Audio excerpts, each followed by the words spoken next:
नमस्कार साथियों।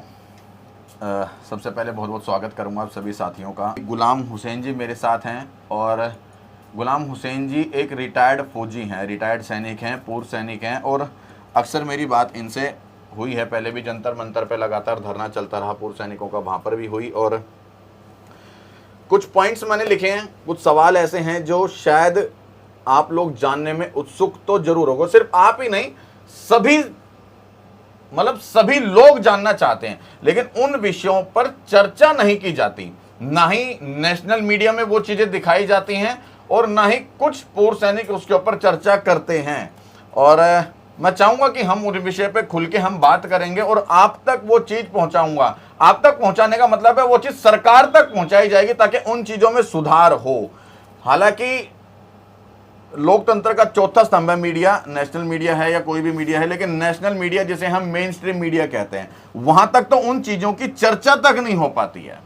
इसलिए सोशल मीडिया के प्लेटफॉर्म पे आप सभी का बहुत बहुत स्वागत करूंगा और कुछ चर्चा करेंगे। किस तरीके से गुलाम जी उन चीजों को बताएंगे जो कि हम लोगों के लिए जानना जरूरी है और सरकार के नुमाइंदे तक भी वो बात पहुंचना बहुत जरूरी है ताकि उन चीजों में सुधार हो सके। हालांकि सेना के अंदर अपने आप में, हमें सेना का नाम हम लेते हैं तो अपने आप में गर्व महसूस होता है, लेकिन कुछ एक खामियां, कुछ एक विसंगतियां ऐसी हैं जिसके कारण हमारे सैनिकों का, जवानों का शोषण होता है, शारीरिक तरीके से, मानसिक तरीके से और भी अन्य बहुत तरीकों से शोषण होता है, जिसमें सेना का जवान एक मजबूर है, डिसिप्लिन का नाम देकर के उसको चुप किया जाता है कि वो बोल भी नहीं सकता। किस तरीके से शोषण किया जाता है, तमाम चीज़ों के ऊपर मैं बात करूंगा और बात करने के लिए मेरे साथ गुलाम हुसैन जी मौजूद हैं। बहुत बहुत स्वागत है गुलाम जी आपका। आपका भी बहुत बहुत स्वागत है जी सर। सबसे पहले तो कल हमने जो चर्चा की थी उसमें अंदर कुछ एक चीज़ें रह गई। मैंने लिखा था कि हमें लगातार, मैं जंतर मंतर पे कवरेज करता रहा, साल, सवा साल, 1.5 साल मैंने कवरेज की जी। वहाँ पे प्रत्येक जवान, हर जवान ये बोलता है और सवा साल, 1.5 साल कवरेज के बावजूद भी मैं आज तक जो लगातार खबरें चला रहा हूँ, पर हर जवान कहता है कि हमारा सेना में शोषण होता है, हमारा सेना के बड़े अधिकारी हमारा शोषण करते हैं, जवान जेसीओज और अधिकारियों के अंदर बड़ा लंबा चौड़ा भेदभाव किया जाता है।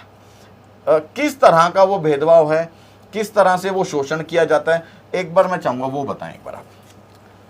सब शोषण तो रिक्रूट भर्ती होके जाता है, वहीं से शुरू हो जाता है।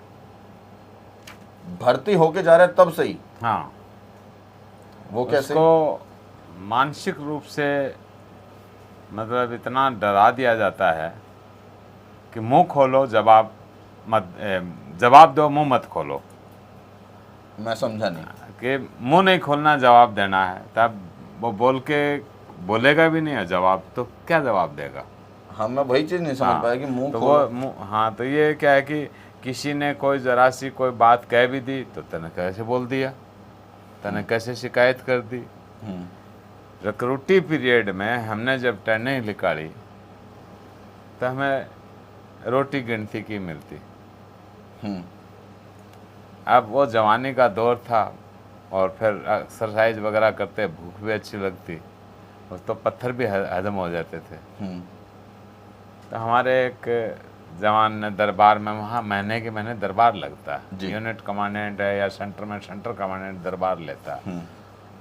लेकिन उसमें भी कोई, अगर किसी जवान ने तो उसको किसने रिपोर्ट की है, वो नज़रों में उसको के तो बहुत गुस्ताख है, फलाना है, टिकड़ा है, उसके उस टाइम तो नहीं, लेकिन नीचे वाले ट्रुप्स हैं, नीचे के जो अधिकारी हैं, चाहे वो एनसीओज हैं, जेसीओज हैं, वही टॉर्चर करना शुरू कर देते हैं। मतलब जवान को जो उसका अधिकारी है, जेसीओ हो गया या हाँ, जो अधिक ऑफिसर से तो उसका ताल्लुक बहुत कम पड़ता है। अच्छा। नीचे ये जूनियर कमिश्नर हैं, एनसीओज हैं, जो जिसे मतलब जेसीओ और एनसीओज जो रैंक है वही शुरू कर देती है शोषण करना। हाँ। किस तरीके से शोषण करते हैं जवानों का? जवानों का ये है कि उसका राशन में रिपोर्ट कर दी तो ये राशन अफसर थोड़ी बेच के आता है। पहले, आजकल तो शायद नहीं है, पहले ऐसा होता था कि कोई बहाना लगा के, जैसे मकान के जैसे बारीकों में पुताई करते हैं, उसका रंग लाया, उसकी कटिंग भी होती थी, सारी चीज़ें उससे जवान से ले ली जाती थी। अच्छा। और खाने के अंदर काफ़ी अंतर हो जाता था, क्योंकि उसका राशन है वो पूरा सही ढंग से न तो बनता था न मिलता था।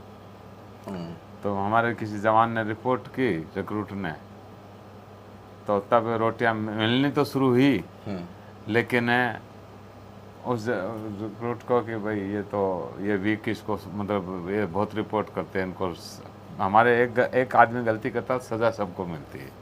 मतलब अगर उसने अपने हक की बात कह दी कि भाई भोजन सही नहीं है हाँ, या सही, हाँ, तो वो उसको सजा मिलेगी। हाँ, सज़ा उसको बस क्वाड्रगार्ड नहीं होती, नीचे का ट्रूप्स उसको, जैसे फौज के अंदर फेंटूल है और एक्स्ट्रा, मतलब उसकी ड्यूटी लगा दी और इस तरीके की पनिशमेंट है उसको। मतलब अगर आपकी यूनिट में, आपकी बैरक में जो है सही सामान नहीं आ रहा खाने का, तो अगर आप उसको बता दोगे अपने अधिकारी को तो आपको सजा मिलेगी। बिल्कुल होता था। और ये एक तरह से मानसिक रूप से टॉर्चर किया जाता है कि कोई जल्दी से मुंह नहीं खोले, इसीलिए जवान का राशन जवान की पीठ पे ही लाद के बेच दिया जाता है, जवान मुंह नहीं खोलता। जवान का राशन जवान की पीठ पे लाद के बेच दिया जाता है और जवान मुंह नहीं खोलता। मतलब कोई कैदी है क्या, या कोई देश का जवान ही है ना? देश का जवान बेशक कहने के लिए है, उसको जवान को कि डिसिप्लिन के नाम पे, जिस देश की फौज गुलाम वो देश आज़ाद, जिस देश की फौज आज़ाद वो देश गुलाम। तो आज़ाद एक कहावत कहते हैं, लेकिन उसका मतलब ये नहीं कि गुलामी हो, डिसिप्लिन में रहना एक अलग चीज़ है, लेकिन डिसिप्लिन में उसके जो राइट हैं वो उसको मिलने चाहिए। लेकिन उन राइटों में भी गड़बड़ होती है, और गड़बड़ नीचे के लेवल से ही शुरू होती है, और अधिकारी नहीं आता करने के लिए। अधिकारी को तो कुछ उसके एक्स्ट्रा कोई चीनी पहुंचा दी, घी पहुंचा दिया, वो अलग बात है, लेकिन वो सारा कार्रवाई नीचे का लेवल से शुरू होती है और उसी के आधार पर उनके प्रमोशन होते हैं। किसका प्रमोशन होते हैं? जैसे प्रमोशन होता है, सिपाही से इंचार्ज बना, नायक बना, हवलदार बना, फिर नायक सूबेदार बना, तो ये एक तरह से मतलब उसका वो कलम का दुरुपयोग मानो, पावर का दुरुपयोग मानो, हर साइड से जवान को टॉर्चर किया जाता है। और वो मुंह नहीं खोल सकता। मुंह खोलेगा तो वो गुस्ताख, वो नज़रों में गए तो बहुत गुस्ताख है, फलाना है, रिगड़ा है, तो उसको वो और ज़्यादा उसको अलग हिसाब तो से, वो अपने और बड़े अधिकारी को बता दे। किसी बड़े अधिकारी तक जल्दी से जवान जा ही नहीं पाता, तो वो सहता रहेगा। हाँ, उसी से वो फिर क्या है कि थोड़ा सा वो बागी कह दो थोड़ा बहुत, उसमें फिर वो विरोधाभाव पैदा होता है। विरोधाभाव पैदा होता है तो कहीं उसको सज़ा भी हो जाती है, जैसे 28 दिन की सज़ा होगी, 42 दिन की सज़ा होगी, पाठगाड़ वगैरह भी हो जाती है। या फिर वो अपने चुपचाप उसको हाँ सह लो, सहेगा, सह लो, मतलब सहना पड़ता है। हाँ बिल्कुल। उसका नाम डिसिप्लिन है उसी का नाम या तानाशाही है? सही तानाशाही है, तानाशाही है, डिसिप्लिन तो नहीं है। डिसिप्लिन का मतलब कतई ये नहीं है कि किसी का शोषण करो, अनुशासन होता है, अनुशासन होता है। हाँ। लेकिन अनुशासन का दुरुपयोग किया जाता है। आप डायरेक्ट किसी अफसर को बता नहीं सकते अपनी समस्या। हाँ, अब आप मेरे ऊपर कमांडर हो तो पहले मैं आपको बताऊंगा। अगर डायरेक्ट बता दिया तो उसके ऊपर डिसिप्लिन एक्शन होगा कि डायरेक्ट कैसे बताया। अच्छा, अगर आपके साथ कोई समस्या है, आपके साथ का मतलब है कि जनरल किसी के साथ सभी जवानों के साथ एक समस्या भी, भोजन सही नहीं मिल रहा, राशन सही नहीं आ रहा या घटिया किस्म का आ रहा है, तो वो इंडिविजुअल तो बनता नहीं, इकट्ठा ही बनता है सबके लिए बना। हाँ। अफसर का तो अलग बनता है, अफसर का जेशोज का अलग बनता है, उनका मेस अलग होता है। अगर आप कलर लोगों के लिए सही नहीं आया राशन और आपने उसकी शिकायत अपने एनसीओ को कर दी, राशन सही आता है, स्केल के मुताबिक आता है, उसकी एक स्केल बनी हुई है। अच्छा, कि 8 ग्राम चाय पत्ती है तो सबकी 8 ग्राम चाय पत्ती, 100 आदमी। क्वालिटी की बात कर रहा हूँ मैं, क्वालिटी कैसे आती है? क्वालिटी तकरीबन, क्वालिटी तो आटे वगैरह की तो खराब आती थी पहले हमारे टाइम, आजकल तो अच्छी आती है। पहले खराब आती थी, पहले तो पुराना आटा आता था, इसमें इल्ली पड़ी होती थी, कीड़े पड़े।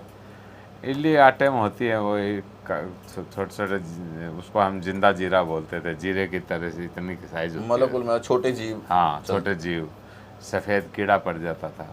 अच्छा, वो खाते थे? तो इसकी कभी शिकायत जैसे अगर कर दे कोई? शिकायत भी होती थी, कभी सुधार भी। मैंने बताया कि हमारी यूनिट के अंदर हमें ये नौबत थोड़े दिन आई, बाकी हमारी यूनिट में वो तो राशन तो पीछे से सप्लाई से जो आता था, वहाँ उसका जिम्मेवार वो सप्लाई होती है। वहाँ एक क्वार्टर मास्टर डॉक्टर भी नियुक्त होता है, वो मेडिकल ऑफिसर, लेकिन सब कुछ चलता है, सब सेटिंग हो जाती है। अच्छा, सरकार को पता है कि वाकई ऐसा होता है? जवान सरकार के थ्रू ही आ रहा है आटा, जवान बाजार से खुद थोड़ी खरीद के ले रहे हैं। ये बात भी सही कह रहे, सरकार, सब पता है। सरकार को पता है कि जवान सरकार क्या कौन है? कोई प्रधानमंत्री, रक्षा मंत्री तो देने जा रहे नहीं है। जो सरकार है जवानों के लिए, उनके लिए तो जो अफसर हैं वही सरकार है। वही सरकार है, बड़े जो हैं उसमें जो तो उनकी जिम्मेवारी है। जब मेरे अंडर कमांड 10 आदमी, मेरे को उनसे काम कराने की जिम्मेवारी है, तो उनका वेलफेयर देखने की भी मेरी जिम्मेवारी है। तो इसका मतलब जो अधिकारी हैं वो जवानों की वेलफेयर नहीं करते। हाँ, ये बात यह है कि अधिकारी सिर्फ अपने ही वेलफेयर पर ध्यान देते हैं, जवानों के वेलफेयर पर बहुत कम। ये और अधिकारियों की यूनिटी, कुछ अधिकारी अच्छे भी हैं, लेकिन एक अधिकारी ने किसी के साथ तो वो चुप रहता है, वो अच्छा है लेकिन वो उसको ये नहीं बोला तने गलत किया। उनकी यूनिटी है। अच्छा, बहुत से ऐसे केस हैं कि अगर सेना में रहते हुए बहुत से जवानों का जैसे एक्सीडेंट, मौत दिखा दी उसको कि इसने सुसाइड किया हो रहा है, अगर उसकी सही जांच कर ली जाए तो पर्दे के पीछे कुछ और निकलेगा। मतलब अगर जवान की जैसे खबर आ रही है सुसाइड किया, तो पर्दे के पीछे कुछ और है सच्चाई जो इसको छुपाया गया। बहुत से जवानों ने ऐसी कोशिश की है तो उनका मर्डर हो गया। अब उसका प्रूफ देना मुश्किल हो जाता है। जैसे सेवादारी है और इसके इस तरीके का किसी ने विरोध किया है, तो ऐसे बहुत से केस में यही कारण हुआ है कि सेना के अंदर अफसरों पर भी गोलियां चली हैं। आप उठा के देखोगे कि कितने अफसरों पर गोलियां चलाई हैं जवानों ने। क्यों चलाई हैं? इसी के कारण हरेसमेंट करने से ज़्यादा तो मतलब वो ज़्यादा परेशान जब हो गए जवान, हाँ, तो वो परेशान होकर ही चलाएगा अधिकारी पे।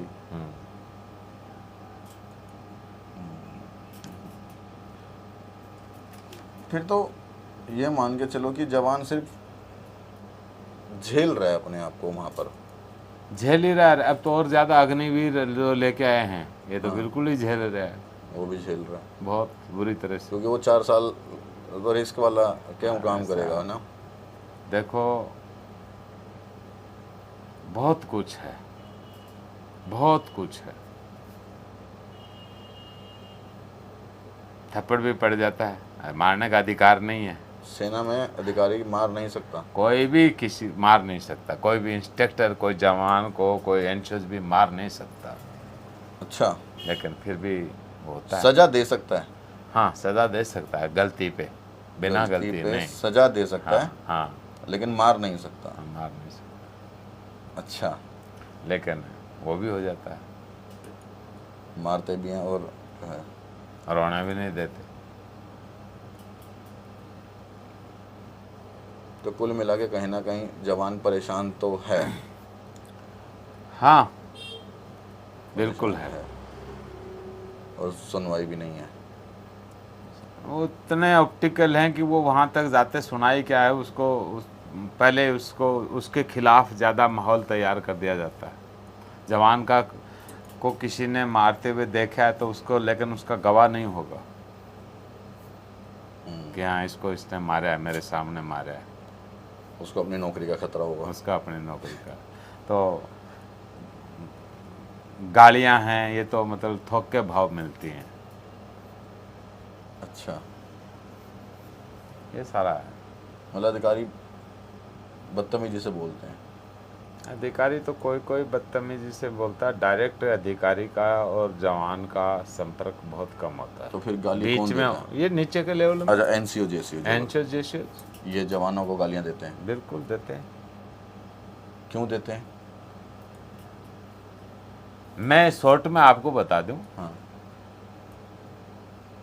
पुलिस और फोर्स की जो बेल्ट की नौकरी है तकरीबन, ये पढ़े लिखे लिए जाते हैं अधिकारी, ये सब कुछ है, लेकिन असभ्यता का कॉलेज है। अगर असभ्यता सीखनी है तो ये कॉलेज है सभ्यता का, जहाँ सभ्यता को तार कर दिया जाता है।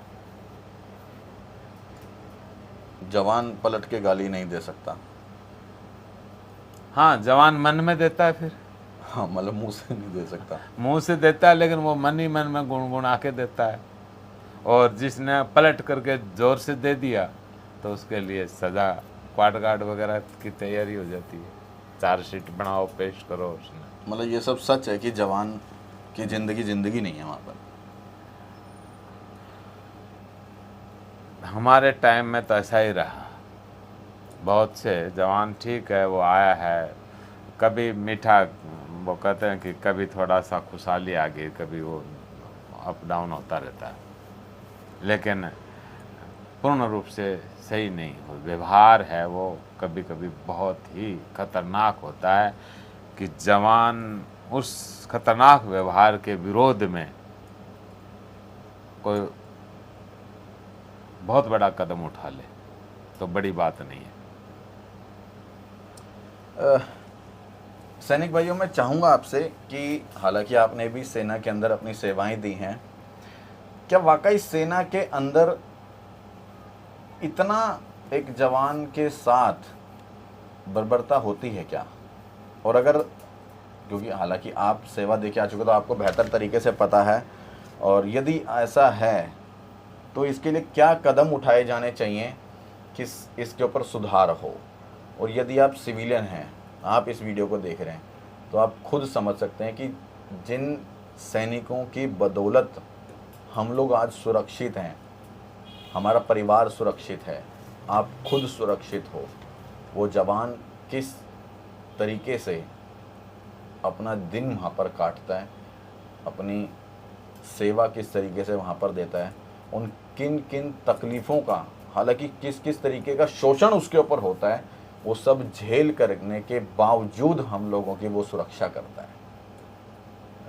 सैल्यूट है ऐसे सैनिक भाई को, सैल्यूट है ऐसे व्यक्ति को, सैल्यूट है उस माँ को कि जिसने अपने बच्चे को सेना में भेजा, और उस भाई को जिसने कितना कुछ झेलने के बावजूद भी अपने देश की सेवा करी, हम लोगों की सेवा करी। सैल्यूट है भाई आपको। धन्यवाद।